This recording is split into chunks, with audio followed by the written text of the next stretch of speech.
Welcome to the Monopoly Mindset, the podcast where we uncover the strategies to build your real estate portfolio one property at a time. We're your hosts, Tyler and Tommy, here to share our story of playing real-life Monopoly. Whether you're just starting out or a seasoned investor, this is your go-to resource for mastering the real estate game. So grab your board, roll the dice, and let's buy Boardwalk together.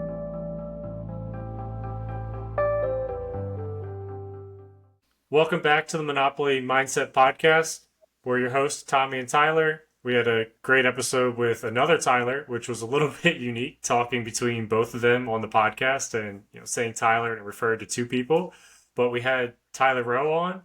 It was really cool to listen to his story. He works in real estate for his W-2 job, so it was really interesting to learn a lot more about what he does, and then also how he's been able to take the information, the knowledge that he's learned in his W-2 job and apply it to his real life, portfolio and what he's doing in real estate, which, when Ty and I talk, a lot of the times we talk about rentals, but there's so many other jobs and scenarios that you can make money in real estate. And Ty's been doing live-in flips and making a ton of money doing it. He's got a goal of live-in flips until he makes enough money that he doesn't have a mortgage payment anymore. He's obviously not there yet, but at least he's got a goal and he's working towards it. And you can hear a little bit about his successes. And it gives you another strategy to make extra money in real estate. So anybody looking for, I don't want to say just a different strategy. It's a good episode to tune into and listen to a couple buddies, from college, get to talk about what we're doing 9-10 years later from graduation.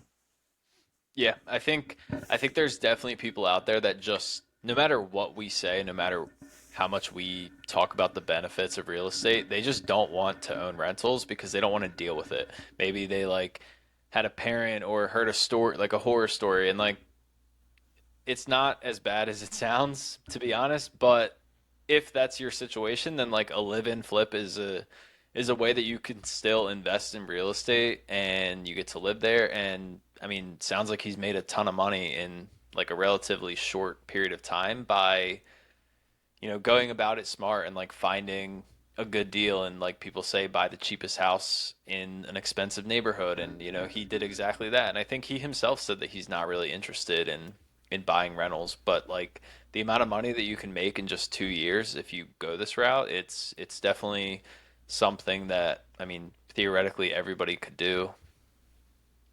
Yeah, when we talk about renting versus buying, these are some of the reasons why there's almost no comparison, right? If you do a live-in flip in that scenario, you're going to make, exponential money and growth that you would not have made if you were renting.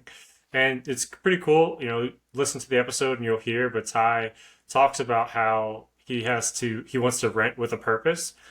Ultimately in his plan and his path right now, he's going to end up renting, but he talks about how he's going to rent with a purpose of building a house, and then he's going to, rent for a little bit and then get into that house. And so I thought that was a really cool tidbit from the episode as well. Just having a plan for renting, not just hey, I'm going to live here, I'm going to rent this property for the next 10 years and never move out or continuously pay rent. If you're paying rent, come up with that plan and what does that plan look like, and when you're going to be moving out and whatnot. So I thought that was another cool part of the episode. Yeah. All right, so let's get into the pass and go segment, and then we will bring Tyler on. This week I had a couple things going on. We got our final payment last Friday for the property that TDJ wants to sell or finance, so that was pretty cool. Unfortunately, just to add on to the saga, it was Wait, you got all of it? let me finish. So we did get the last payment last Friday. However, instead of being a guaranteed check the way everything else has been, this was a personal check. And so personal checks take a week to close or to get cashed out.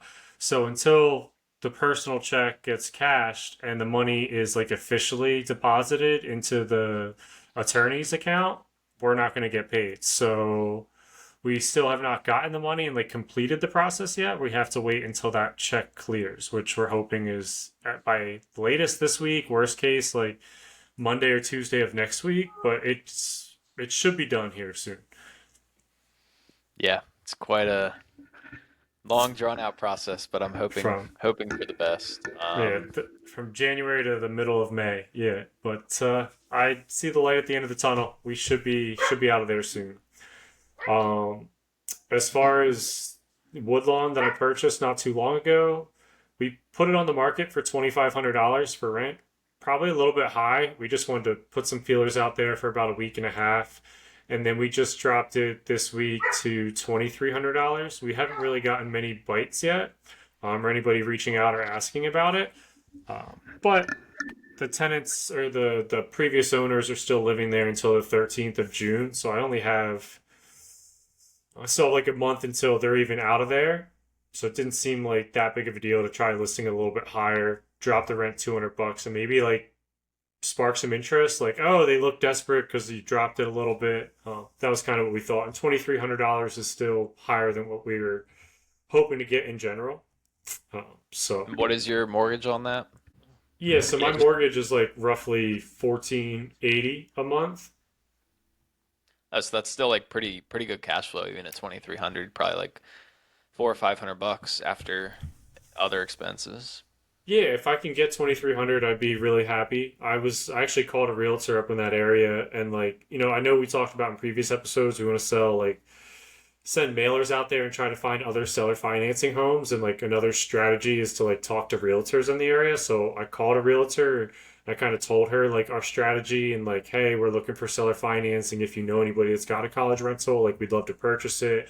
They don't have to worry about like the current tenants. We'll take care of it. Like explain that whole scenario. And then I asked her, like, do you know any college students right now? And she said, not really, but there's a ton of people getting divorced in this area. So there's a lot of people looking for houses to rent at the moment. I was like, all right, well, hopefully that helps us out. I mean, it's an unfortunate way of life, but a lot of times, when you do have rentals, like, and people are going through divorces or separations in family, like, that's when, hey, let me get a place to live. I'll be there for 2 to 3 years. And so I have a house that's kind of perfect for somebody that might be going through that. So we'll see. I'm holding out hope that we get some Yep, bites at that 2300. that kind of leads into the house that I mentioned that I offered on like 2 weeks ago. We didn't Mm-hmm. end up getting it. I said that they just pulled it off the market, but my realtor called him personally, and he was going through a divorce and wanted to sell, and like there was obviously distress there, and so not to like prey on people at their weakest moment, but typically typically during something like that, like people, they're not necessarily worried about, you know, selling their house for the most that it possibly, they need cash quick typically in a scenario like that. But Yeah, I mean, I think also one of the main reasons for divorce, I think like 50 or 60% of yeah, divorces are financial. based financial, exactly. So if you have some equity in the house, like that might be all that people have as a net worth for the family. So they need to sell the house quickly, and then like they need that for the cash to separate everything else, and then so each person go their individual way, and then they might not have enough money to purchase another home. So it's like, not to your point, like to take advantage of a sad situation. And I'm not saying taking advantage, like it's almost like a helpful thing. Like if a family is in distress and they need a place to live, having a rental like that, that you can provide a family like a good place to live for a couple of years until they can get, situated and back on their feet, can be like a positive if you look at it that way. So yeah, we have it listed 2300, hoping for the best. Uh, haven't heard anything else yet. Had some unique scenarios with. I know talked a little bit about the township giving us some more issues. So the township manager, like township manager, I don't know what to really call him, like the zoning officer, I guess. He called us and he knows that we have two properties that are in the township that are student rentals, and they basically changed their rules like the beginning of January.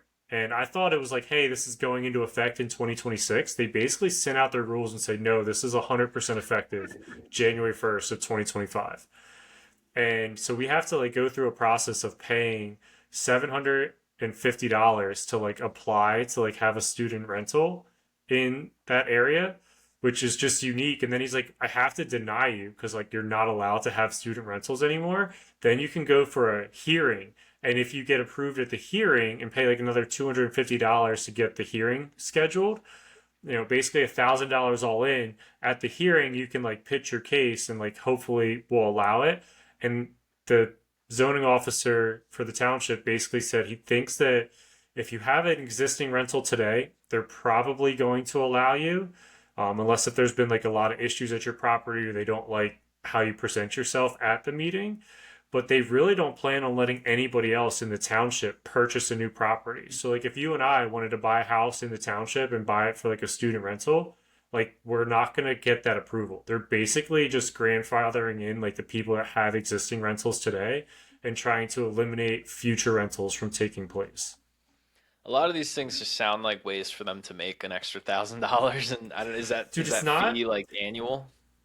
I don't know if it's annual. That's one thing I did want to ask him because, like, to your point, like we were going back and forth, and like we had kids that we were going to move into Woodlawn, and then they said that they wanted to stay at Overbrook, because that's where they signed the lease. But like, there's a legitimate chance that we go to put these kids in this house, and our, the township denies us, and like, I don't know if they're going to fine us every month, from then on, or like what that process looks like, but obviously it's like very unique situation to be in because we have this rental in this area and now the township has changed their zoning laws and is giving us a hard time and like potentially could deny us from having student rentals.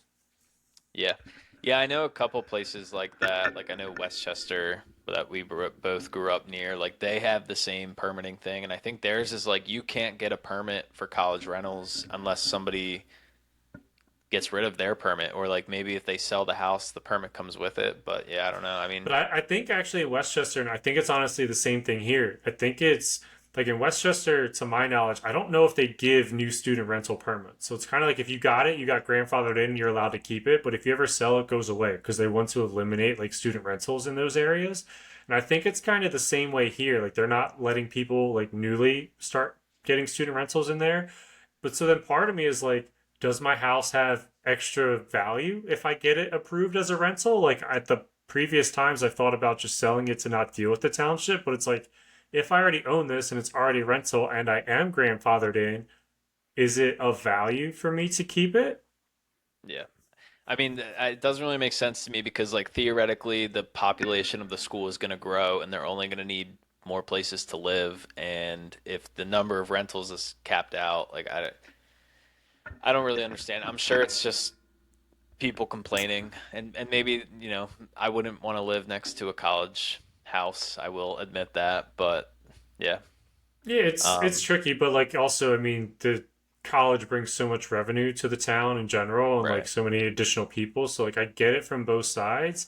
I think there should be some more maybe regulations in place, but to completely ban it for an entire township where you're in a college town seems a little bit unique. So we'll see, but it's got to be like the people are just making a ton of complaints, and the township is so large, like the borough or township is sick of dealing with all the calls. So we'll see. I mean, I do plan on just leaving the township and not necessarily dealing with these issues and headaches of going to a zoning meeting and like getting approval. Like I'd rather just get out of dealing with those headaches. Yeah. Yeah. All right.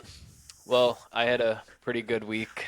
Sorry about your misfortunes, but first, my one tenant who I have talked about on here, that's like the best tenant ever, re-signed a 2-year lease, and I did raise his rent 3%, which was $25. So, I'm assuming he didn't really bat an eye, but I'm really excited that I got 2 more years with him. I saw 4 properties this weekend. Put an offer on one yesterday. We haven't heard back yet, but apparently they are trying to move like really fast. So they said that the person needs to close by like June 19th.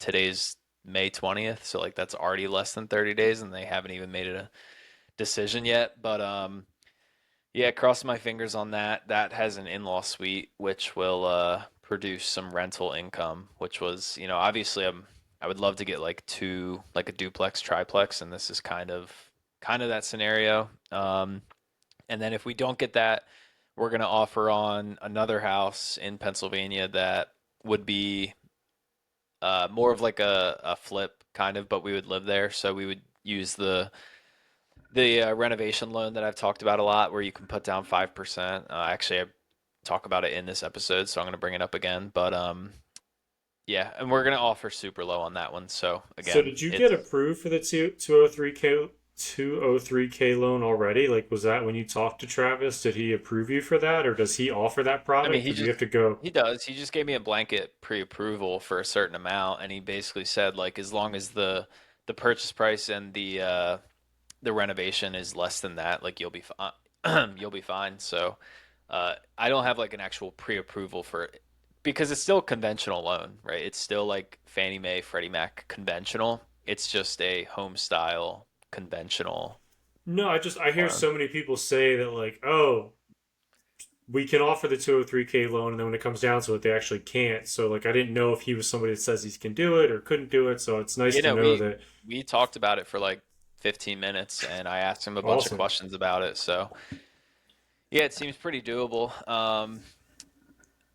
So yeah, I mean, I'm going to continue to look at houses. Again, it's a numbers game. Like we're offering if we don't get this one that we have an offer in right now, and then we go offer on like this flip, it's listed for 425. We're gonna start at 300, and like that sounds crazy. It probably is, but like the whole roof it needs like 150,000 in renovation. Like it's a massive rehab. It's a really big house. It has a pool in the backyard that we would literally take all the concrete around the pool and throw it into the hole and cover it up with dirt because the pool is it's just in terrible, terrible shape. All the wood around the pool is terrible. So like I would be very surprised if somebody gives them 425.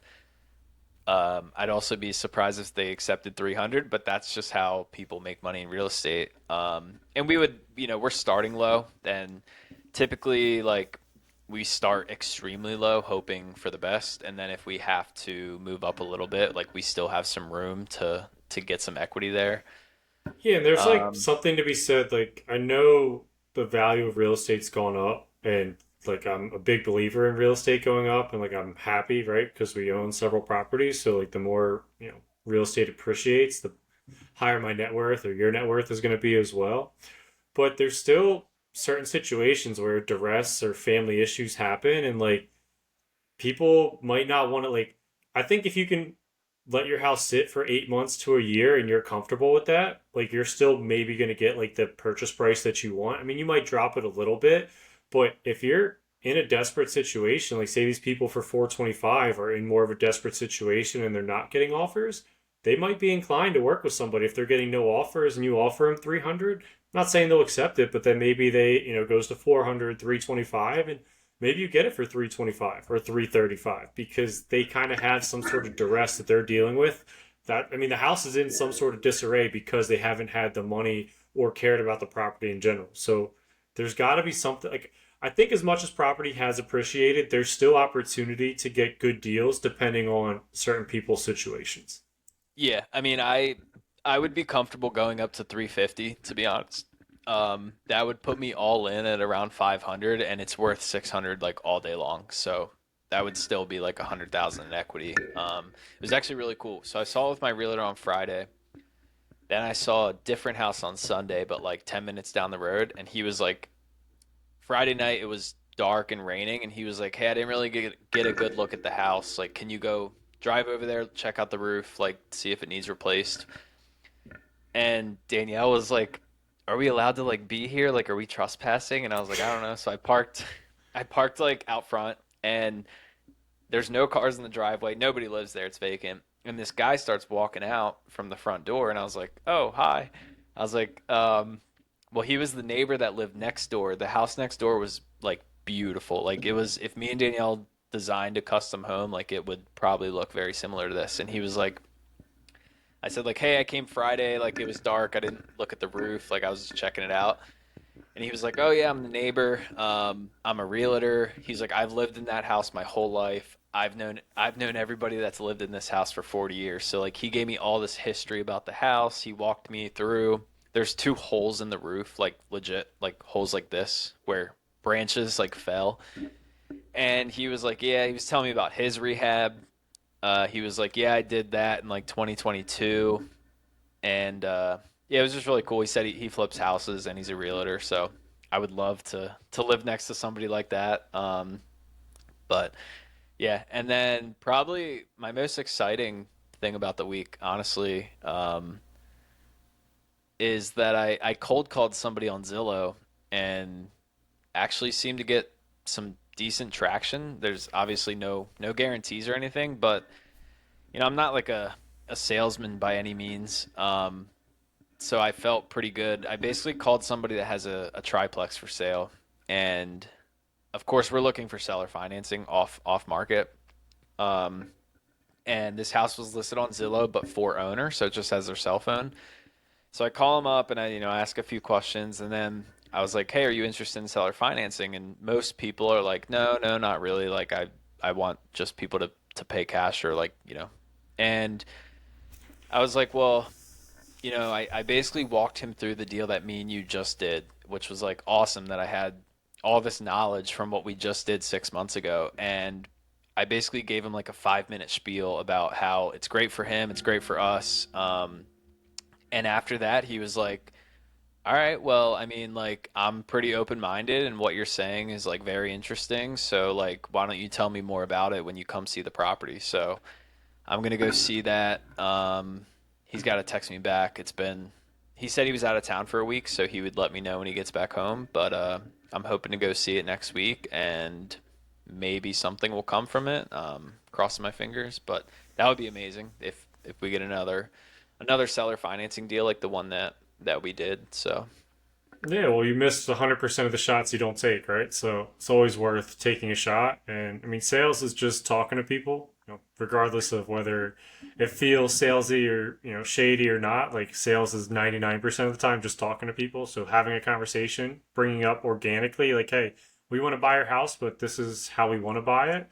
And we'll see. Hopefully the house is in decent shape, which it looks like it is. And I mean, worst case, the guy's not as interested in seller financing, he finds a deal somewhere else. But if you see something listed for sale by owner, like there's no reason not to call them and ask because like you're at this point only dealing with the seller. It's not like there's realtors in place or somebody else that can kind of mess up the conversation or like steer them one way or the other. So it's always worth a shot, I think, if you see for sale by owner, just calling that number and asking that question, like, hey, are you open to seller financing? Or at least talk to them a little bit further, but there's no reason not to ask that question.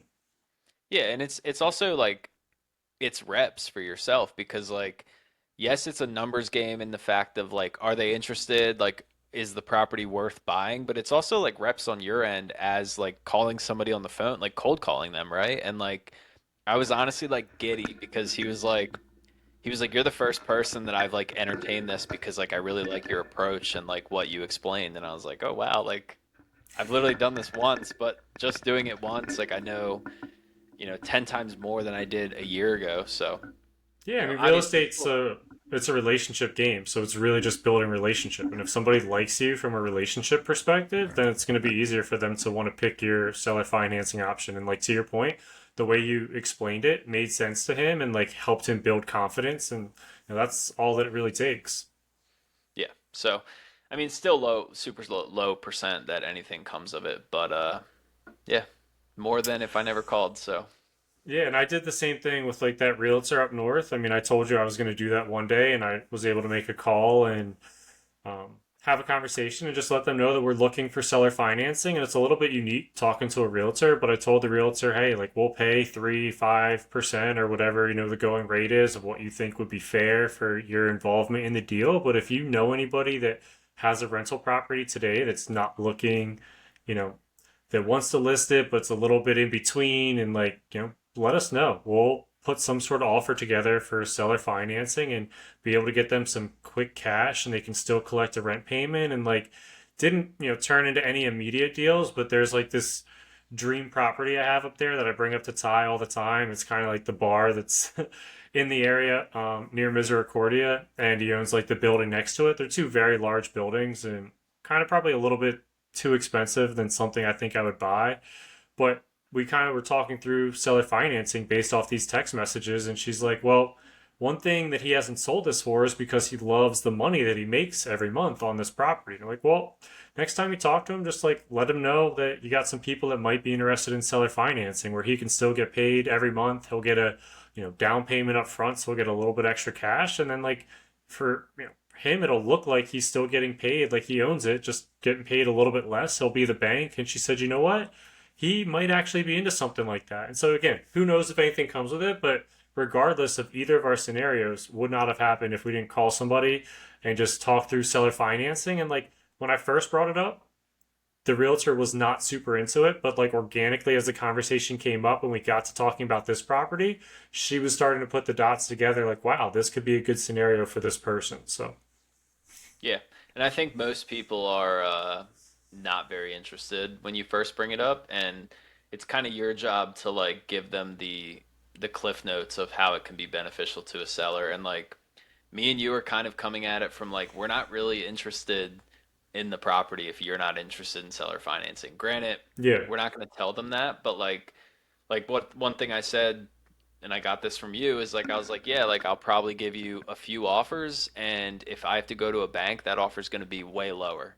Knowing that I don't want to buy it at all if I have to go to a bank, so we will offer him something that's Pennies. so Yeah. crazy that if he says yes, even if we have to go through a bank, we'd probably still, again, a super crazy number, low, but then it also makes the seller financing number look really good, right? And so, yeah, I basically said, if we do seller financing and the property's in the condition that you're telling me it's in, then like I'll be able to offer you listing probably, if not a little bit more. And if I go through a bank, it's going to be like, 100 grand less than that. So yeah, Exactly. we'll see. But Cool. Was there anything else you had go on in your week of pass and go? nope, I think that's everything. It was a pretty good week. Yeah, we'll see how the next 2 weeks go because we have a lot. Like for me, this is and now you two having the one student rental, but really that last 2 weeks of May is when certain kids are moving out, and then you have new kids that are moving in, and so you got to get the properties up to snuff for the new kids, and like it's everybody's like, hey, this property's filthy, this property's so dirty, I could never live here, and then it's like 2 weeks into living there, the property's just as filthy as it was, but kind of just playing those games, like touching up paint and making sure the property is in like the best condition that it can be. We have to add a bedroom to a property, so that's like something else that I'm talking to the property manager about of like trying to get that squared away. So it's probably gonna be a pretty hectic next 2 to 3 weeks of just getting repairs done on my end, but it'll be a grind. But I might complain next 2 to 3 weeks, but we'll get through it, and then we'll start the 2025 school year, and then we'll be on to preparing for the next year and start looking for tenants in like September October timeframe and get geared up for a solid year in 26 27. Yep, it's never ending, but it's worth it. So yeah, with that, let's bring on Tyler Rowe. Today's guest is a project manager, live-in flip master, cat dad, professional Mets fan. Welcome, number 88, Tyler Rowe. What's up, boys? Appreciate you having me on. Yeah, thanks for Thanks for coming on the joining us. podcast. So I don't really know much about your real estate work at all, so this will be really cool for me. But why don't you just start out and tell us a little bit about your day job since it is real estate related? Yeah, it's real estate related. It's I work for one of the larger builders, home builders in America. Been a project manager for them for a little over 6 years now. Built in total, I was going through it the other day, a little over 200 houses with them. So in my time, so to that large scale of how many houses I've done over years, done a little bit of everything. Done first time home buyers and from townhomes, single family houses, done maybe your last buyer that's their forever home per se, and then somewhere in between. So done a little bit of it all. I actually left for a little bit and then I'm back doing it. So trying to see if the grass was greener. It wasn't. And so now I'm back in the residential space building houses, which is kind of, I think, my passion. So I left it to see if it wasn't my passion, and it is my passion. So I think it's cool, like when you think about real estate, right? And you try to think of jobs within real estate. A lot of people might go real estate agent right off the bat. That's the first one. You could think of a loan officer, somebody that's approving loans, or like a banker for maybe more commercial projects. Maybe like handyman or like construction workers. But That's another unique position, right? Is just being a project manager where you're helping build houses. It's probably something I wouldn't think about, but there's so many different jobs within the real estate industry that you can do. Yeah, I would say it's one that's not as glamorous either as the other ones. It's the one that you probably need the most of because if people like to think that these houses run themselves, but they don't. Like, and if I wasn't around, who's to say what to happen? Like, because the realtor can sell the house, the loan officer can approve the house, but somewhere in between, the house has to be built. So it's a nice little position to be in. So then are you the general contractor on a build, or are you like managing multiple different general contractors? So I'm not a general contractor. We hire subcontractors, so companies to do that work. So we don't have any single electrician that our company employs. So we hire other people to do the work for us. So I'm managing all those people. So it's a interesting go between because I'm not officially their boss, but at the same time, we're paying them to do a job. So it's kind of like an interesting little dynamic. Cool. Yeah, well, and like what level of like custom is it? Like I'm assuming that you'll have like a certain floor plan and then they could either go with like a base or they can, customize more if they want to pay more. Is that kind of right? Or are you like fully custom? We're not custom at all. I would actually say we're more towards the production, as people call it, where you give people, I wouldn't say limited options, but you have options to do things like you can change your cabinets, change countertops. Like that's on the level that I'm at, but we can get to your higher price point where you can do a little bit more.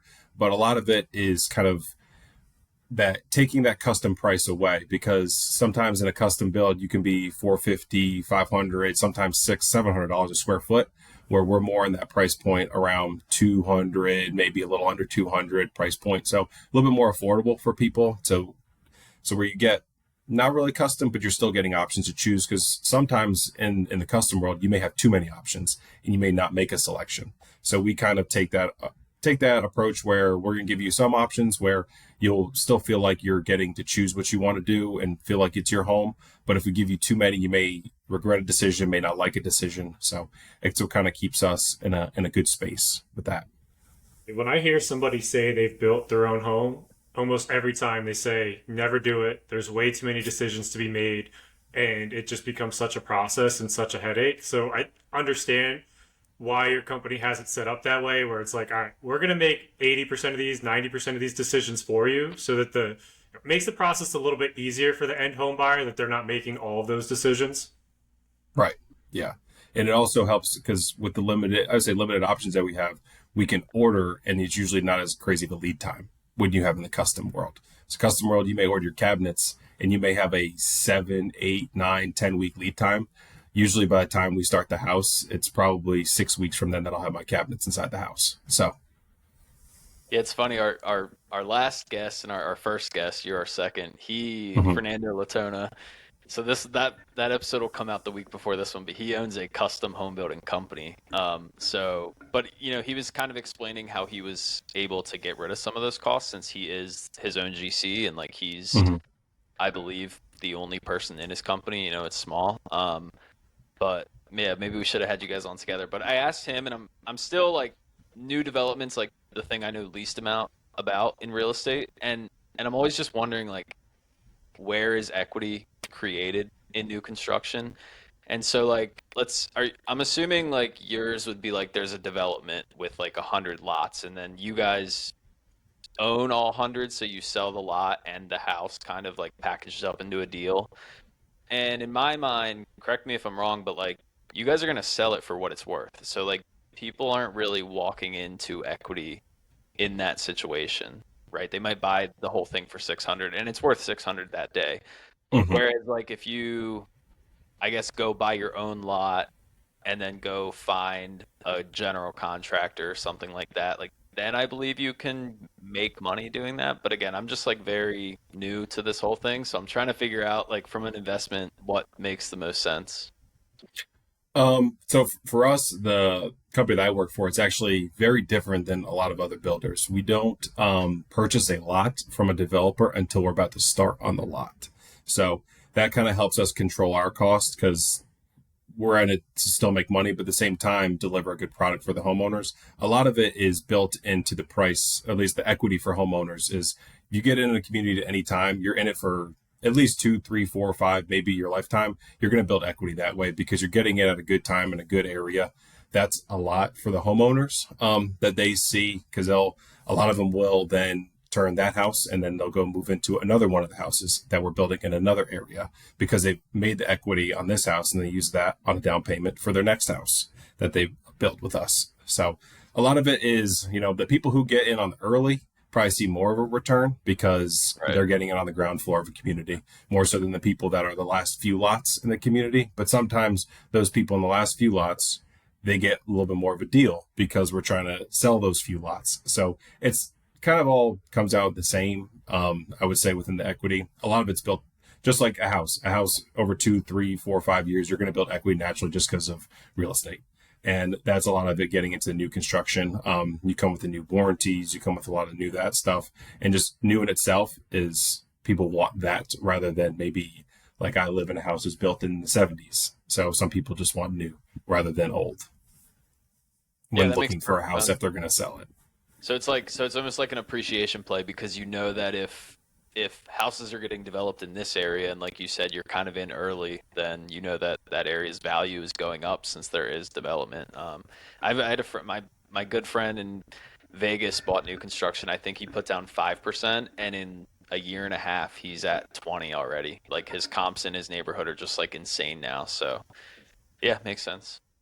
I've heard of some builders here locally that actually they will try to, at the very end of a build, tell them, well, you bought the house for X, now it's worth Y, you need to make up the difference because of just the equity. We don't do that, but I've heard of, that was during COVID where stuff was crazy, where people were just trying to buy houses left and right just to be out of an apartment. And you had to usually sign something at the very beginning saying that you have first right to buy this house at the very end, depending on what that price is. Yeah, that was a crazy time. It's like you're leasing the car with a buy option at the end. Correct. That's terrible. Yeah. And then your neighbor next door could buy that car from you and you have nothing, and you got to do it all over again, possibly. Interesting. What's a typical day like for you as a project manager? And I know it might vary from the beginning stages or towards the end stages, but like overall your day's got to be relatively similar regardless, right? Yeah, like today I had 3 pre-drywall meetings. Like that throws a wrench into a day just because you're meeting with homeowners, talking to them right before we're about to go to drywall on a house. But like a typical day, get to the site. I already know what's going on because we have a great scheduling software. So a lot of it's just checking up from what happened in the afternoon, make sure that it happened, and then following up with the contractors to make sure those things, if they didn't happen, that they're on schedule for that beginning of the morning, or if there didn't happen, why, and if they're coming today or whatever, and just kind of, I hate to say holding their hand, but holding their hand and making sure stuff gets done.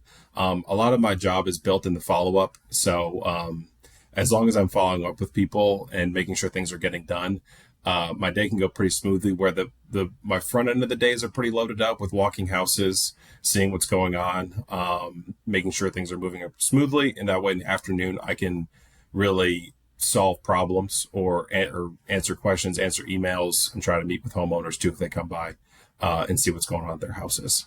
But I would say no 2 days are the same, just because even though I'm building you would think I'm building the same product, like left, right, center, everywhere on the neighborhood, stuff still changes. I'm still learning every single day on the job. And that's what I think is the coolest thing about your profession is like for me, when I do, I've done some relatively large renovation projects to houses, and I mean, nothing crazy, right? Like you've obviously seen much more, but for you on a day-to-day basis to see like concrete getting poured and watching, like the outline of a house get put up and see like the studs everywhere, then watch the drywall go in there, like how this house completely changes.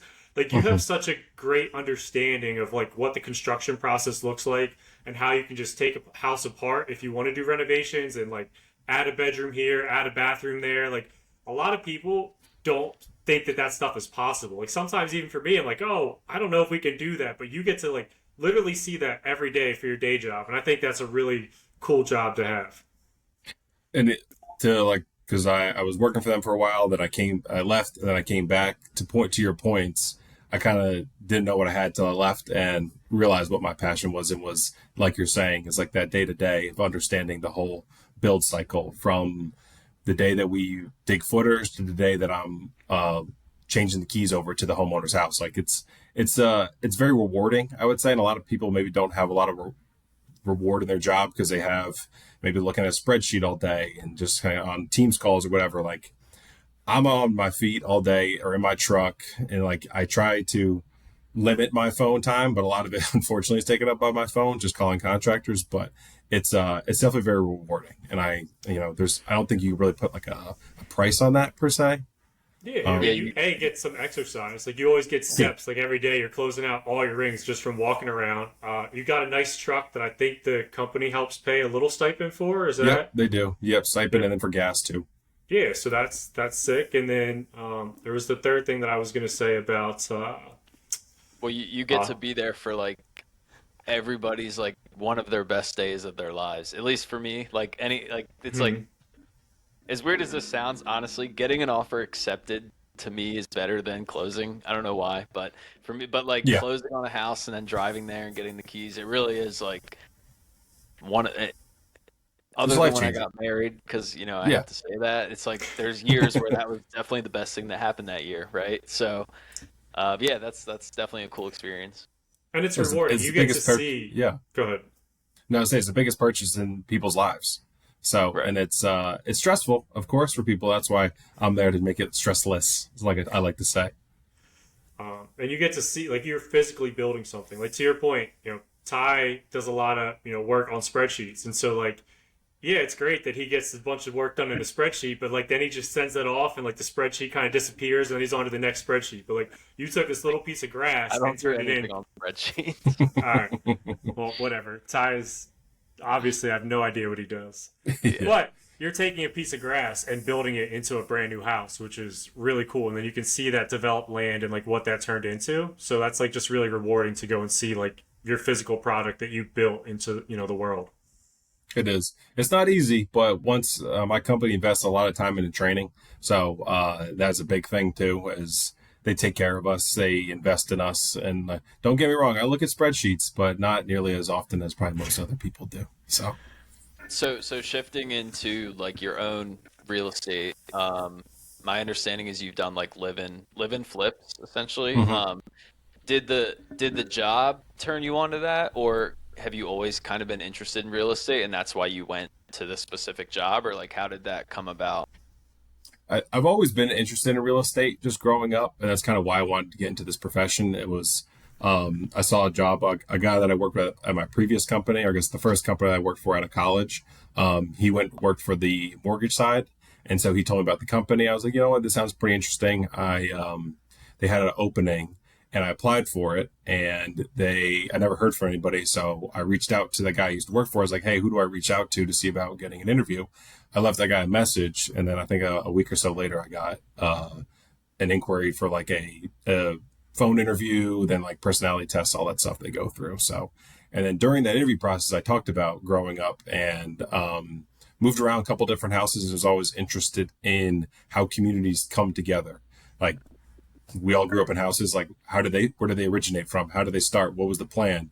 Everything from there has always kind of fascinated me with that. So that was a kind of an entry into this profession. And then being in this profession, I was like, well, why don't I just do this in houses and make money? Because it's a sound investment when it comes down to it. Real estate, like end of the day, stocks go up and down, but real estate kind of always trickles up just a little bit. And the knowledge that I've gained and that I can leverage, it just kind of made sense to do so. The hardest thing was convincing my now wife at the time that this is a sound way of going about making money and hopefully leading into a point where we have a mortgage-free life. Because I think that's the goal for everybody, is that you don't have a mortgage and then you're just grossing month over month money that you can put away for kids, college, retirement, everything. So that's the end goal for us, is to live a mortgage-free life. And I think we're on the path to it. It's going to take us a while, but getting into those live-in flips was a the first barrier entry, be like, okay, because I know the cost of what it is to do things. I have the contacts and I know what needs to be bought, and I usually buy it myself that way because I control the cost. So that was really the barrier to entry, was working for the company and then understanding like, oh yeah, I could do this myself. Awesome. So what did that look like? I mean, you can use numbers if you want.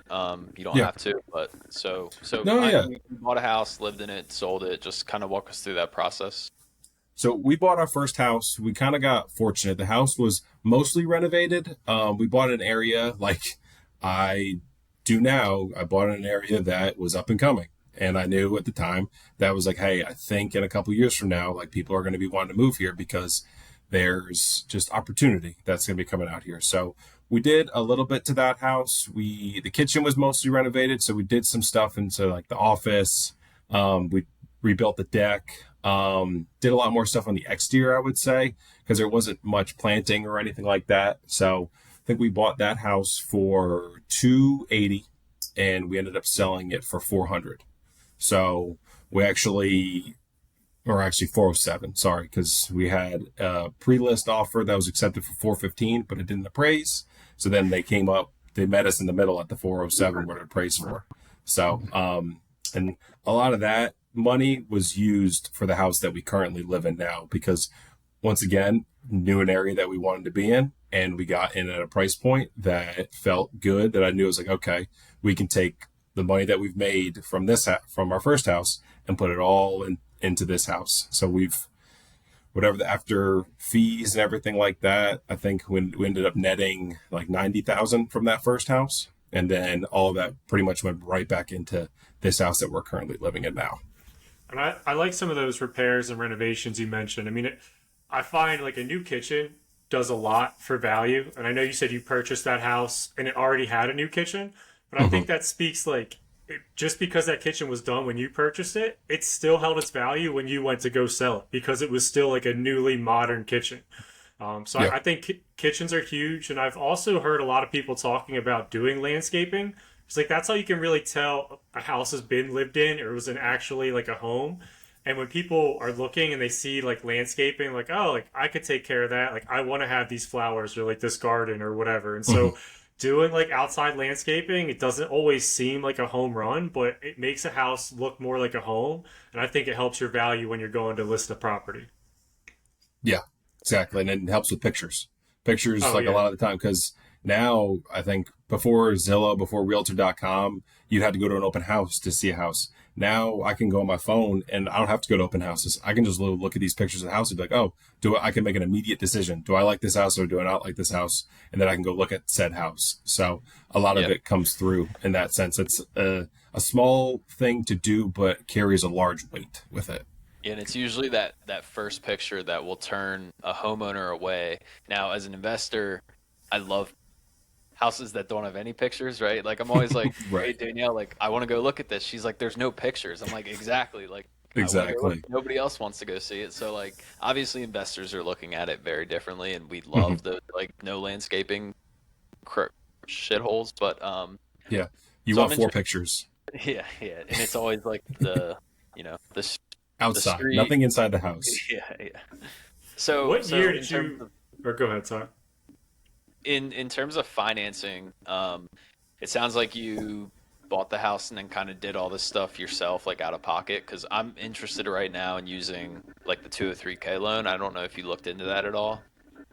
I haven't. A lot of it's just cash for me because I told Tom this too when we were buying houses. Tell anybody.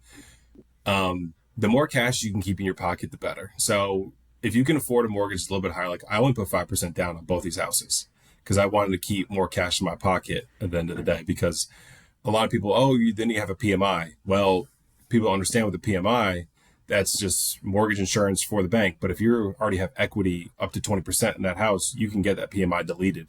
And I did that on both houses within a year. And PMI, I think it sounds scarier than what it is. It's only, I think for us, our first house, it was maybe $40 extra a month. And in the second house, it was $100. So yeah, like for some people, like that could make or break on a mortgage. But for us, both after 1 year, we got our PMI deleted. That way we can keep more cash in our pocket to do renovations on the house or invest in kind of just for the future for that. Because I I haven't done any of this stuff. Tommy has talked to me about doing some of the renovation stuff. I think at some point, maybe we get into that. But if I could pay for everything in cash, I would like to do. That's my goal, is to pay cash. Yeah, and that's like a smart way to save the money, right? Like you're putting 5% down on a $300,000 house, so that's going to be what, $15,000-$20,000 maybe out of pocket, compared to putting 20% down to get rid of PMI, or putting $60,000 into the property. And so now you don't have as much money because you put $40,000 into it up front. So if you use that 40 grand you have left over to do some of these renovations, that's going to help you gain the equity in the property, then go back to the bank and say, hey, bank, look, I think it's worth a little bit more money. You get PMI removed and you save a couple $100 off your mortgage at that point. And then we haven't really explored the HELOC part, but like right there, we already can get more money because we already have more equity in the house. If we want to do it, to then put it towards the next, whatever's next with the house too, if we ever wanted to go that route.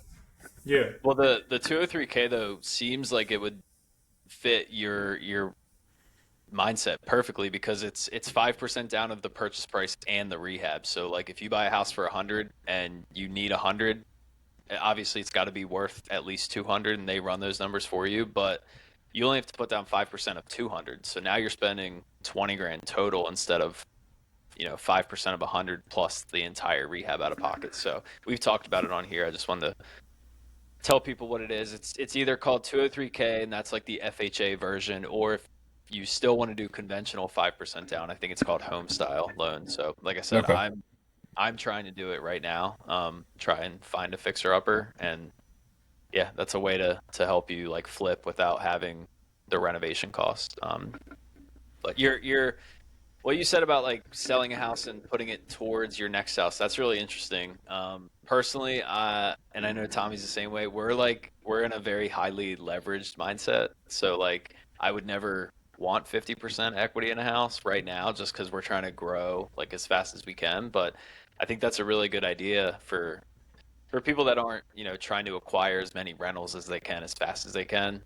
Is just, you know, put keep selling your house, and eventually you're gonna, and maybe your next flip you put down 50%, and then the one after that you put down 75%, and then in 10 years you basically, like you said, you either pay down your mortgage all the way, or you just sell your last one and buy your next one cash, and then there's $3,000 or $4,000 that you're saving a month. So that's a awesome plan.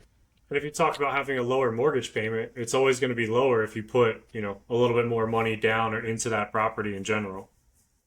Yeah.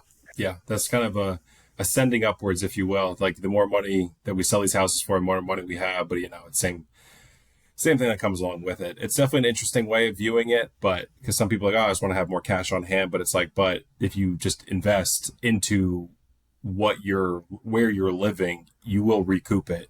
And it's not 2x after that, depending on, as long, like you also have to be a little bit savvy. Like I've said, like the location is the biggest thing, and you have to know the trends, know where people are moving to, what company's moving in. And that's kind of the benefit of where I work, is that they're always on the forefront of looking for, or what companies are coming in. We're always talking about, and I live in a really good area down in South Carolina that is growing like crazy. So like I know I'm very fortunate compared to some other areas of the country that maybe aren't as growing as much, but we're fully taking advantage of that.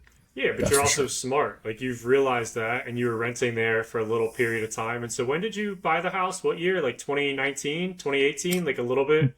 Bought the first house in see, I got married in 2022. We bought it in 2020. Okay. So Yeah. yeah, we bought it in So 2020. you bought it in 2020, and to your point, it was an up and coming market, and you also have to like have enough courage to move away. Like I know you're from Jersey, and like a lot of people might not want to move out of their hometown because that's where a lot of family, friends are, but like you had the knowledge to move down south, and you ended up liking it, staying there, realizing that it was a growing market. And then instead of like moving back to Jersey or renting or continuing to pay rent, you said, hey, everything's going really well in this market. I want to take that extra risk and purchase a property. And so you're able to do that in 2020 when everybody's saying don't buy anything at all. And then you got, bought it for 280, were able to sell it for 400 several years later. if you would have just rented that entire time, you wouldn't have had any equity or anything that you could have earned over that period of time.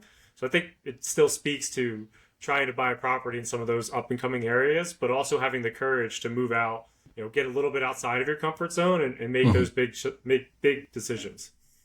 I think too the scariest part for most people is actually buying a house.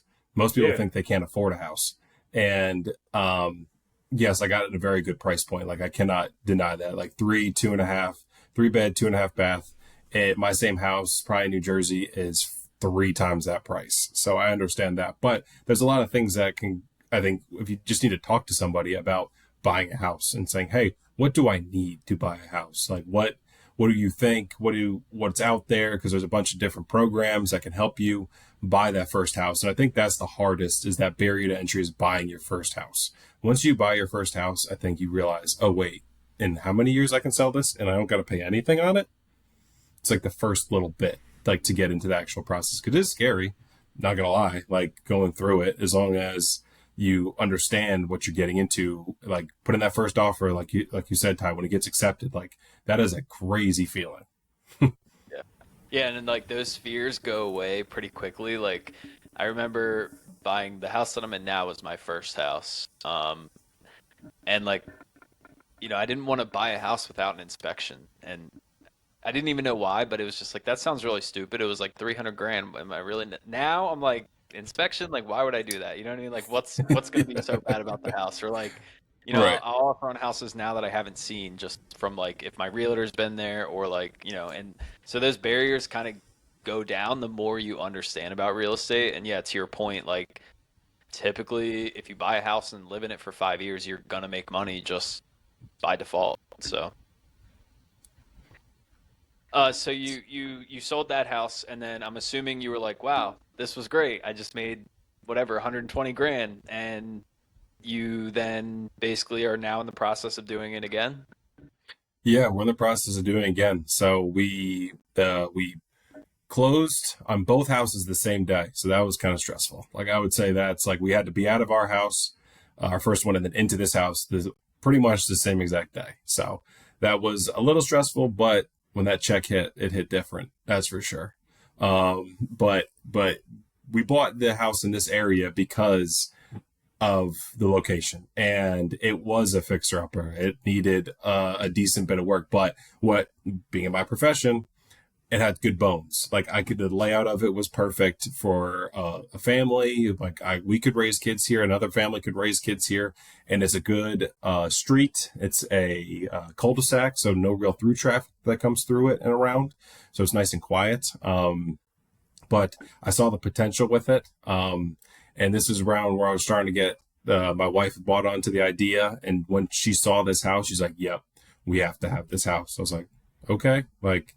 So, but we bought this house in 2022, I think, or what do we mean, 2025? So no, we bought in 2023, actually, in July of 23. So we're coming up on 2 years, which is a key thing in the real estate world. Yeah. So, we put all the money that we made in the first house into this house. I say, we start off with painting the whole house because one room was yellow, one room was green, another room was dark blue. And so we start off with that, and we kind of snowballed from there. And I can get into that in a little bit if you want. It kind of breakdown of why we did certain things and why we didn't do certain things. Well, Also, tell people about the magic of the 2 years. uh, no capital gains, no Yeah. capital gains. That is a big thing. So, because I think, what is it? I don't even know the percentage of it because I don't want to know it. Because then at the moment I know, I'm like, oh, wait, I can go less than 2 years. I don't even want to look it up to see. it's roughly what 20% high. Yeah, we'll say 20. So if you walked away with 90 grand, that's almost 20 grand just gone out of your pocket. So the law is if you live in a place for 2 out of the last 5, meaning you don't have to own it for 5, you can just live there for 2 and then sell it. Or you could live there for 2, move out for 2, rent it out for 2, and then still sell it and not have to pay capital gains. Tommy's done that. So yeah, that's definitely like massive for a live and flip. So it prevents people from like buying a place with a owner occupied loan, 5% down, flipping it in 6 months, making a ton of money, and then Yeah. it basically prevents that scenario from happening. But yeah, no, that's definitely a key to the strategy if you want to save and utilize the tax benefits that real estate gives you. Yeah, it also helps with like we gave ourselves 2 years to get everything done. So you don't have to immediately do everything in the first year. So we did a couple things in the first year, a couple things in the second year, and here we are getting ready to sell. Probably list here in the next couple weeks, just because with the caveat of that we have to close by X date. So it's been fun. It was my wife kind of got into the last month. We're like, all right, we're ready to go. So When you bought that house, go ahead, Ty. So are you doing the renovations yourself, or you're hiring it out for everything basically? Some things I did, like some of the plumbing I did myself, like nothing too crazy, like sinks. I did the sink and drain line in the kitchen, but a lot of it I hire out because I have the contacts, 2, the knowledge base, and 3, I know how to sequence everything because a lot of it comes down to sequencing. Because if this, then that, then this, then that, and that's I think a scary part for people in the live-in flips is like understanding if you have to do this first, then this comes next, then that. It's like that's probably the hardest part that people get confused with is how do I go about redoing, like we redid our entryway to our back door. Like where do you even start? A lot of it comes down to, and a lot of that is enough for people to be like, I don't even want to do this because I don't even know where to start. And so for us, for me, that's probably one of my biggest advantages is knowing how it works, how to do it, and then when it gets and how to execute it and in a timely fashion too. Because some people can get into it. It may take them a year or two to do the whole thing. But I did my kitchen and my laundry room in a span of 2 weeks. Just because I set people up, I had the material, and I was like, you need to be here this day, this day, this day. And then we actually did it, funny enough, while we were on a 10-day vacation out west. And I just managed it. I managed it while I was on vacation. You're smart enough to know that living through a kitchen remodel is probably one of the worst things to possibly do. Oh, yes. Oh, yes. Yeah, Yeah, so it was a benefit. Like you're not living in you're not buying a place and gutting it, right? You're mostly doing like cosmetic updates, which shows people that like just buy a house that cosmetically is outdated. You don't have to like rip the floors out and like redo all the drywall and everything. But if you can get a place that's just ugly, it's gonna sell for under market value, and then you just slowly fix it up over time, and you can make a ton of money that way. I would say we did gut the bathroom. We gutted the bathroom, our master bathroom, because master bathroom sells. That is for sure. a big part of knowing what sells. Bathrooms, closets, kitchen. Those 3 are pretty much what people look at because you got families coming in. They want to know they have enough storage space for their kids, for everything, or just in general, if they do have kids, closets are big enough. Bathrooms, want to make sure they're updated to see or just up to par, that there's no pink bathrooms from 1995 or 1970 or whatever, and make sure the kitchen is functional also. Did you say that you bought like the ugliest house in the neighborhood or kind of like the cheapest house in the neighborhood? Was that something that you did when you made this purchase?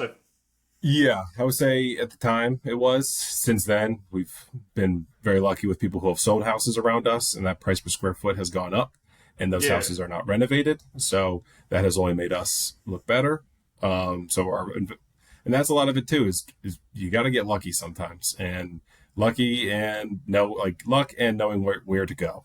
And I think we made the right decision on where we ended up purchasing this house. Yeah, but as far as luck goes, you got to be able to put yourself in positions to create your own luck, and that's exactly what you did, because I remember this process, and you kind of downplayed how stressful it was, but when you and Erica decided you were going to start looking for other houses or other properties, this house kind of came up like this, and the next thing you know, you're like, oh my gosh, this house is in the greatest neighborhood that we wish we could live in, and it's actually affordable in our price range, and if we buy it, we know that we can make some renovations. So like you strategically knew this house could work out well. I believe that there was an issue with the seller. He was like in a different country, and he was very difficult to get a hold of, and you kind of had like a quirky process, and he's like, I got to close by this date, and you're like, well, I have to list my property and try to get it to sell by that date.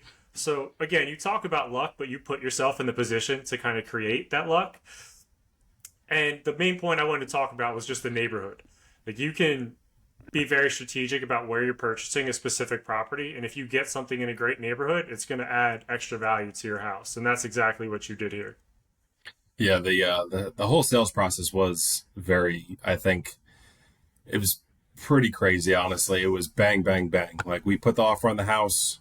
We think they had somebody come and look at it, and we put a contingent offer on the house to sell our house. And we were about to sell our house, and he was like, well, if I'm going to accept your offer, like, I need to see you have your house sold. So we listed our house, or our realtor listed the house to all of her agents, and within 24 hours, our house was under contract for more than we were going to list for. So we didn't even hit the market. And that's what kind of helped us then, for one, purchase this house, but then also him accept our offer at the same time. And like you said, he was out of the country, so we did go through some inspections, and there's some stuff that need to be fixed. Like, none of the windows opened, so we had to get all new windows in the house. And there's a couple other things, and we ended up getting a seller credit at closing. And so that's like a thing that you can do during the sales process of buying a house. Like, hey, these things need to be changed. Like, either you can say no, or you can get a seller credit. Sometimes I think we were in a little bit more advantageous position because he was out of the country and he could not do any of the renovations. So that kind of helped us, because that was immediate. I want to say 15 grand we got back, like, already before we even purchased the house. Yeah, that's awesome. That's definitely a strategy, is to like get something under contract at a certain price, but kind of put an inspection in there, knowing that you're planning on asking for money off, assuming that there's things wrong with it. I don't know, maybe that's like a dirty sales tactic, but people definitely do it. So then what's next after you sell? You said you're getting ready to sell this one. Or are you doing? Well, let's wind back. Can you tell us what you bought that property for? Maybe like a guesstimate at what some of the renovations were, and then what you're planning on listing it for? Yeah, so we ended up buying it for 600, but then you take that 15 grand off, because that's basically with that seller credit. So what is that? That's 585 that we basically bought it for. Renovations roughly around 90,000. I would say we put pretty much almost everything back into the house, 90, 80. And my plan was listed for 900. My realtor wants to list it for 850. So, and we just had a house go right up the street from us for sale for 825, and it is saying a little bit higher square footage, but they don't have a garage. But we have a garage with a finished area above the garage, which is, could talk about things that cost a lot that maybe you could recoup, maybe not recoup, is that finished area above there. But so that house sold for it went on the market for 825, and it was sold in 24 hours. So, to that location, neighborhood, everything, we're in a pretty good spot. So I'm pretty happy with. Isn't it crazy? Just like, even if you sell for 800 and you walk away with 100 grand, it's like, and I'll just throw out a number. Let's say you make 100 grand a year. You're like, I just made my entire salary in like tax free, so like double your salary, and like just by buying this house for 2 years. Like, that's the power of real estate, and it's like, holy crap. It's insane. Yeah. So I hope you get 900. I know. That was my goal. I think my realtor's she's a little bit more realistic on what it's going to be, because she knows that if we list for that price, that we could get multiple offers, and then we're above there. Then you got to go back into, hopefully, it appraises, which is a whole different ball of wax to get that you can talk about. Yeah. But I do know that it is bad to overlist something, because then it sits for like 3 weeks. Then people see that it sits for 3 weeks, and then they're like, why is it sitting for 3 weeks? And then like, you pull it off, you put it back on for 850, and then people are like, oh, well, it's probably going to drop even more. So I guess I obviously don't know the market or the house, but yeah, if it's a good realtor, then yeah, she's the one who set the price on our first house, and it sold before it even hit the market. So I think I should trust her in what she in her analysis of the market and price per square foot. So yeah, that's amazing. So I'm kind of again, I'm trying to do like a live and flip. If I do this certain type of loan, and similar to you, the houses that I'm looking at now are like double the prices from the house that I'm in right now, and that's like a fear that I have, right? Is that like how did you get over that hurdle going from like buying something from 280 to 545? And for me, I'm like, well, the more you buy, the more you can make, right? Yes. Um, but it's also It like was, a way bigger yeah, mortgage. it was. And also, I left a 3.5% mortgage to go to a 5.7%, and that was also scary. Yeah, But I'm about to do the same it's thing. exactly. And I think we bought our rate down a point because we had the money from the sale to buy it down. And it was same thing. Me and my wife knew we're going to be here for 2 years. It may suck for 2 years sometimes, but at the same time, it's like we go through career changes, raises, everything like that. That's kind of, I hate to say we gambled on that, and we kind of gambled correctly on it. And we're able to afford our mortgage, no problem. It was definitely scary though, because you're literally doubling in what you're putting down, and then a Yeah. 5% on 580 compared to 5% on 280 is a whole heck of a lot different. So it was scary, but it's knowing that we weren't going to be here forever made things a little bit easier, I would say. And kind of realizing like there's an end goal to this. Like, yeah, 2 years higher mortgage, but that we will recoup that and then some on the back end when we sell this. So, what do you have to say for people that act like that's so impossible to do? Like, so many people are probably like, hey, I work my 9 to 5, I get home, I just go on Netflix and I chill the rest of the night. I can't get anything done. I could never work my 9 to 5 and then go home and do renovations around the house. Like, what do you have to say for people like that? I understand them because when I work in home building all day and then I would come back and do it here also at the house, I would say just take a leap. Do one thing. I've told my friends, like, do one little cosmetic thing to your house and you'll understand, like, wow, how much of different simple things. Like, say you bought the house and you have knobs for kitchen handles, change them to poles. And then you get that kind of gets those creative juices flowing a little bit. Do little things because a little thing will lead to a big thing at some point. It's just you got to start somewhere small. You start somewhere small that kind of gets your mind working because then you change the poles. Like, oh wait, I don't like my kitchen backsplash. Let me look on how to do that. So then you change your kitchen backsplash. Wait, now my countertops don't match. Now you get new countertops. But now my flooring doesn't match. So then you do all that. It's just one thing usually leads to another, leads to another, leads to another. But starting small really makes a big difference in just getting the ball rolling and doing something like cabinet pulls, changing your plumbing fixture. It may look harder than it is. YouTube is a heck of a tool. I Yeah. use YouTube all the time to figure out things because I understand it, but two, there's some things I may not understand because I'm not there when the plumber is doing everything in the houses that I'm building. So, and just in leveraging, I think a lot of people get nervous on asking people for help or for like advice or even for like, hey, I need help doing this or how did you do this? Because everybody wants to feel like, oh, I can do this. I can figure it out. It's like, why? There's plenty of people out there that have the information that you are seeking. Like, go seek it, go find it, have them help you. That way you can help yourself and then help the next person who's needing help. Also, somebody in your family may need help and with doing something like that. And that's just a perfect avenue, I think. To getting started on doing something in your own house. Yeah, and you don't have to do it immediately either, right? Like, I mean, you had the idea this is what you wanted to do, but you bought this house knowing there was a 2 year time horizon. So if you didn't do something, Monday through Friday because you're tired from work, like maybe you took a Saturday and did a couple projects around the house. You Mm-hmm. had the additional capital, right? So you were paying a decent amount of these jobs, but you made it sound like you did a couple of them by yourself too. I know recently I just put a patio in my backyard and I thought it looked pretty decent, but like not great, maybe the standard that I wanted it to be. And so our handyman came by the other day and I said like, "Hey, I think I, give myself like an 85% or something. Like it's good, but it's not perfect." Yeah, He's like, "Tom, you got to remember, like what did that look like before? It looked like shit. right. And now it looks a lot better. So regardless of what you think it looks like or how much better it could have been or should have been, it looks so much better than what it was." And that was something that I just did completely by myself because I didn't want to pay somebody the extra couple $100s or whatever to do it. And it wasn't that hard. I went on YouTube and figured it out. But to your point, got started, made that one change, and now Sarah's added like 3 more flower gardens to that area. And Right. it's kind of snowballed us like remodeling parts of our backyard and just adding extra value to our property and then enjoying our home a little bit more. Yeah, definitely.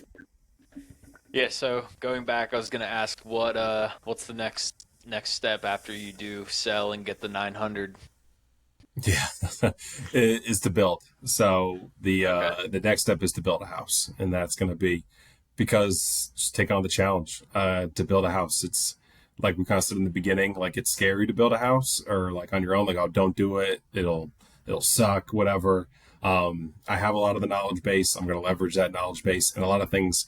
A lot of guys that I work with have built their own houses too, so I can leverage them, ask them questions, see how they did things. But yeah, the next is built. And we're excited So about it. do you have to get like your GC to build, or are you going to hire a general contractor? What's that process going to look like for you? So, state of South Carolina is fantastic. The fact that you can build on your own, so you can build Wow. to your own house to live in. Granted, it's going to be hard for me to find a bank that's going to want to finance that, but there are some out there that because I can prove my knowledge base, I can prove my background and show. But it is a definitely a big thing that I have to my advantage is that I can build it myself. Yeah, And that is I a think yeah. Fernando said the same thing, which I didn't really fully understand at the time, but he said in Florida, same thing. He did his first house, and it's called like owner builder or something, so you don't Hmm. need Yep. GC license. But and I'm assuming you're not going with your company because I'm you not. want it to No, be more it's gonna custom.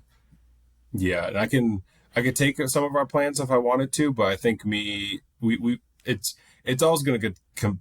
What it's going to come down to is the land that we find, and the land will tell us what style of house that we can go with. We can have an idea of what we want and where we want to be in the style of house, but a lot of it's going to come down to the land. Yeah, Yeah, because with the well, commercial home builders, they can pretty much only build on those specific plots of land in that community, right? They're not going to Mhm. just do like a one off because you say, hey, can we build over here? They're not going to do that, right? Correct. Yeah, there are some builders that out there that will do that. Like you buy the land and they'll come out and build for you, like a larger builder, but not who I work for, which is good in its own right. so then if you're putting your house on the market soon, are you gonna like rent for a year while the build process is going on? Yep. Yep, we're gonna rent. We're still kind of looking at whether that be an apartment or be a house. We're still kind of just like seeing what's out there, what's around, and what we can fit into. Which is also, like everybody says, you don't want to rent, but it's like we have rent with a purpose Right. to buy land and like get a plan together in the hopes that we probably go into like a 14 to 16 month lease, and then by that time that we'll have the land, we'll have the hopefully being built. But at the same time, say we don't find a plot of land, we still have this plot of cash or wad of cash that we can go do the same thing, go buy a house, do the same build and renovation and everything. So we're kind of at I hate to say a no loss situation, but we're sitting good. Yeah, is renting going to suck? Probably, but to do it for a year or a little over a year, it's not really awful in the grand scheme of things. Yeah, Tommy and I are probably known to bash renting pretty hard, but in this Of scenario, I course, think it makes total sense, right? You want to build a house and you want to use the equity in the house that you have now to start that process and buy the land. So I think that makes perfect sense. And from what I know, it's a lot easier to buy land cash and then go to the bank and get financing for the loan to build than it is to get financing on the land and the loan. But correct. There are different options. Like we met with our loan officer because we did both our mortgages with him. There's obviously advantages to owning it. You own the land in cash because you can use it as your down payment on a construction loan. But then also, I ideally would not want to put all the cash that I have to put down on the land. That way I have some to use for the construction. That way I'm borrowing less from the bank because the moment you start borrowing from the bank is the right, moment you start paying interest on that loan. So the further you can kind of, because, like we're most likely going to put a lot of that money right back into the house because we'll recoup it on the back end. Same thing again. So the more that we can stay cash rich is better for us in the long run of building the house. But there are different options. Like we could do a HELOC against this house to then buy land technically with cash. And then when we sell this house, we just don't have as much on the back end. So there are different things that we went through. It's definitely much more invasive, I would say, in terms of the things that you can do in terms of land loans. Um, but it's all fun, in my opinion. Like yeah, some people may look at it as stressful. I find it a ton of fun and just learning learning more. I wasn't much of a learner growing up, but now I learn a lot when it comes to this stuff. So it's fun.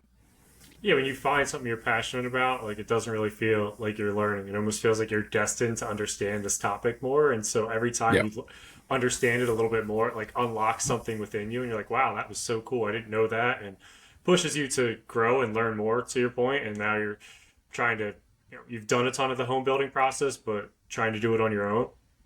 Yeah. I never I'm thought I'd be on actually, something more than Twitter than Realtor.com. I have a similar goal to you. I want to move to North Carolina and like we'll say in the next 5 years, but I want to do the same thing, find land to build on. So I cannot wait for that process. And the Yeah. idea there is that it's the dream home, and I'm going to live there. Once I build, I'm going to live there forever. And I don't really want to build if I'm not planning on living there forever. But I know you have a thing with the term dream home. Yes, there's no such thing as a dream home, in my opinion, and it's hard for people to hear that because they think, oh, I want to live my dream home. Well, when you acquire that dream home, what's next? Sometimes you may get into that dream home and be like, oh, I want to change this, I want to change that. So is this really my dream home? And then you're looking for your next thing. So it's kind of like to the point of maybe at some point me and my wife will be in a dream home, but I just don't think that'll ever have. We'll probably just at one point be in a house that we'll live in for a long period of time, and then we'll go move somewhere else. Granted, we don't have kids yet, so when kids throw a wrench into any equation. So that's what we're doing this now before we have kids. That way we can reap the benefits later on, be in a house maybe with kids for a longer period of time. But I just don't believe in a forever home. That's just something that I've never have believed in. Maybe 20 years, 30 years from now, I'll believe in it. But there's always just some sort of thing. The word dream is a funny one because it's like, oh, I dream of these things. But when you acquire said dream, it's like, wait, the dream wasn't everything it's cracked up to be. So then it kind of puts sometimes a bad thought in your mindset sometimes. So, but yeah, no dream home, no forever home for me. Yeah, I Yeah, can get. Go ahead. I just I want to buy like a 20-year home for the first time, not looking at it as an investment, because right Yeah. now and for the next 5 to 10 years, I only look at the home that I'm living in as an investment. I don't care what it like. I really don't care what it Yeah. looks like, where it's at. Like, is it going to make Right. me money to allow me to buy that forever? That Yes. Yeah. that home that I want to live in for 20 years, and then I can be like, okay, yes, it's not a good deal, but I love it. I absolutely love it. And obviously, you can't do that, or you shouldn't do that if you Hmm. haven't invested early on. So Right. Yeah. Yeah, and you're 100% right. Like, I think everybody says the term dream home, but if you look at it more rationally and, the meaning behind it, dreams can change. Your life can change at any moment, all the time. So if you set yourself up for like this, oh, this is going to be my dream home, and then to your point, you're going to want to change something and you keep making changes to it, yeah, it's more difficult to maybe have a dream home, but I like Ty's point of saying, hey, like a 20-year home, like if that's what you want, like the stage of raising your kids, maybe, like I want it to be on a farm in North Carolina and have X, Y, and Z, like you can set yourself up for that. And then I'm sure after 20 years, your dream home might change. You're going to want to be either in the middle of the woods or on a beach or somewhere else. So Farmer having Brown has a nice flexibility. ring to it. yeah, I want to be like I want to have a farm, but I don't want to do like the real hard work. Like I want to drive around a tractor for like 2 hours a day, but not like 12. Right. You just want to cut grass for like a full Saturday and Sunday. Basically, you don't want to raise chickens, goats, or any of that kind of stuff. I'll Yeah, I have just some want to like, cows. yeah, I do Yeah, want cows, cows. but all right, I don't really have anything else, Tommy. I don't know if you do. I don't think that I have too much more. I'd say one other question that I want to ask you. What is like maybe the worst renovation mistake that you've either seen, in like your day job or that you've done by your own, or maybe one of each? I would say the worst renovation mistake is spending too much on fixtures. Because you can get a fixture that is $500, or you can get a fixture that's $100, and they look the exact same. And you realize, why did I spend $500 on this thing when you could have bought five of those sinks or five of those faucets for what you just bought the one price for, or a light fixture or anything like that. It's a little thing. You may think, oh, that's crazy, but little things add up when you're in the middle of everything you're doing. Your ceiling fans, like we changed all the ceiling fans here. We changed all the lights. We changed all the outlets. We changed I would hate to say we gutted this house, but we did a lot to this house that was cosmetic. And those little things may not show up, but if we spent a whole ton of our budget on those little things, we'd have nothing for the back end of the budget for our kitchen, our bathroom, everything like that. So I wouldn't spend too much money on the smaller fixtures. You think, oh, I want this $2,000 chandelier. I wouldn't do a $2,000 chandelier, but that's just me when it comes down to it. But yeah, I can understand where you're coming from. And Sarah and I, when we redid our kitchen, she decided to get a really nice sink, and it's a little bit fancier than maybe most normal sinks would be. And so it's supposed to be like touch. So you just go like this, and the sink pops on, and you go like this, right, and it comes off, right? Well, over time, some of these fancy fixtures that are supposed to work properly and are supposed to be really cool and work don't freaking work. So like I'm smacking the crap out of my sink every time to get it to like work, because it just doesn't work. And then people come over to my house and they're like, why does this thing not work? And they're touching every little button. And I'm like, maybe this was Last not. time I was there, I could not get water out of your sink. I was like, dude, I turned the knob, like it's not working. But That's just, my father-in-law, every time he comes over, he's like, how do I get this thing to work? And he's like touching all the buttons, and I'm like, just smack it. Like any sink I'm guessing you had to plug it into an outlet under your sink. Yeah. Actually, it's anytime you have to plug it, even worse. More things for it to stop working.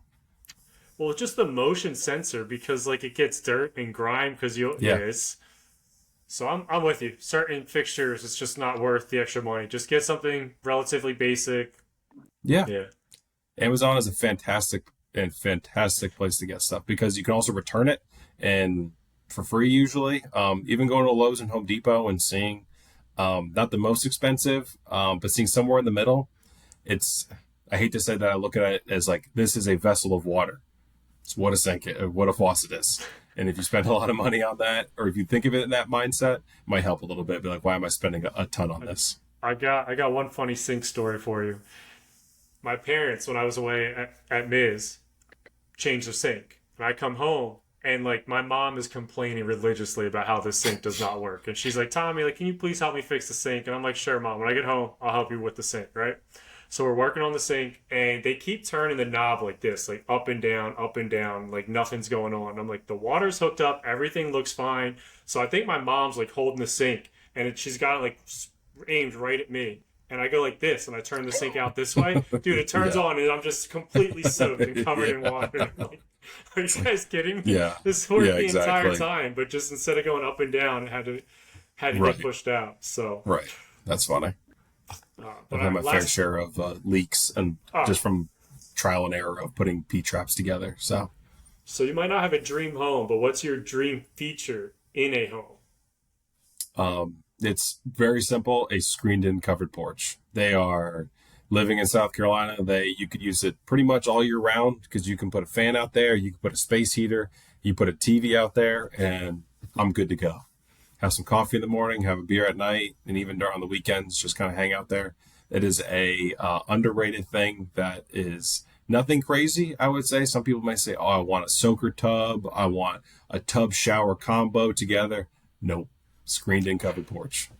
It's funny. My parents are building in North Carolina. Like they're starting soon to retire down there, and they started off with a screened in porch, like in their plans. And I think it was just a covered outdoor area. Okay. And the builder was like, the bugs down here are pretty bad. Like we should screen it in. And they're like, okay, yeah, now we'll screen it in. And then he was like, well, like in the winter, are you really going to want to be out here? Let's do windows. So then they did windows. And then he was like, well, like, don't you want it insulated? And then he was like, yeah. And then he was like, well, now in the summer, it's going to be really hot. Do you want us to run AC in it? So now they basically have a whole separate it's basically just another living room right next to their living room, but like with the cool double doors. So they started with like a carport essentially, and now they have like always like, you know what, that is a good point, that's a good point, just $$, $$. That's got to be a thing in North Carolina, because we have an aunt that has the exact same structure. Have you been out there, Ty? Leland? No, I haven't. Is that? Um, yeah, and Annie and Uncle Rich, they have that Yeah. exact setup, like exactly what you were describing. They live in North Carolina, and they have like kind of like what would be a lanai or screened-in enclosure, and it's just a completely finished room that's got like Yeah. AC and heat ran to it. Got a nice little mini split. Got a space heater in there too. Oh yeah, you never have to leave. Why would you sleep in your bed? Just sleep out there. Yeah. Well, once I retire, that's what I'll do. But Yeah, right. all right. So with that, where do you want people to find you? Where can people find you? We can throw your Instagram in the Um, description. I think my Instagram's trow88. I think that's my Instagram. They can find me there. I would say Twitter probably I'm not on as much, but Instagram would be the best place to find me. Even if they just want to shoot me a DM and just ask questions about it. I don't really post anything about real estate per se. Maybe I should. Maybe people get a little more interested in it. But if anybody has any questions just about, hey, I'm living in a flip right now, I'm having this problem. What do you think? Like, Yeah. I'm happy Or to new help. construction again is very, very foreign to people. Even myself, who, I've been interested in real estate for 6 years. I still know like nothing about new construction. So I can definitely, once we get started, I can definitely come on maybe 6 months into it and tell you where we're at. yeah, Trials and tribulations. Yeah, yeah, I it'd would be love great. like a follow up on maybe when you're done or maybe throughout, and just tell us, some Yeah. secrets. I may come on here. I may be really happy one day, maybe really angry the next. You never know. You can tell us about where you're renting and like how shitty your landlord is and how something needs Yeah. fixed and I think we're leaning back towards an apartment because you get all the amenities. So you get the pool, gym, so you can yeah. cut back on our gym expense, cut back on some other expenses too. So save some money in the process. That way we're making, or one, our mortgage will be less. So we're saving more money to put into the house, put into the land and everything. So Yeah, and I love how you worded it. Rent with a purpose. Like that is yeah. the best way to rent. Rent with like the end goal in mind. And if you do that, then it makes sense, right? Because you know when you're going to be moving out and you kind of have a plan. And even if it doesn't stick to that plan, you change it a little bit. Like you know where you're going. So Mhm. I like rent with a purpose. That's probably the best way to rent. Yeah. All right. Well, thanks so much for coming on. We really appreciate it. This is an awesome episode. Thanks guys. Appreciate it. Thanks, Tro.